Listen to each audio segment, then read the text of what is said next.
Hello and welcome to our tutorial on Flask web application in Python. In this video, I'll be showing you how to use Flask to create a simple website with 2 pages and buttons to navigate between them. Watch the first video if you didn't. You can find the code on our GitHub. The first step in creating our Flask application is to import the Flask module and create a Flask object. We'll use this object to define our routes and handle requests. Here's the code to create the Flask object. From Flask import Flask. App equals Flask _name_.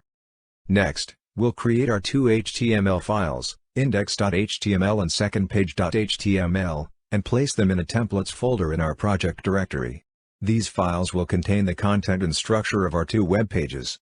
Now that we have our Flask object and HTML templates, we can define our routes and views.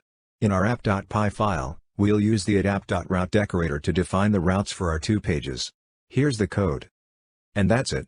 You now have a basic Flask web application with 2 pages and navigation buttons. You can customize the content and style of your pages by editing the HTML templates, and you can add more routes and views to create a more complex website. Thanks for watching, and happy Flask coding!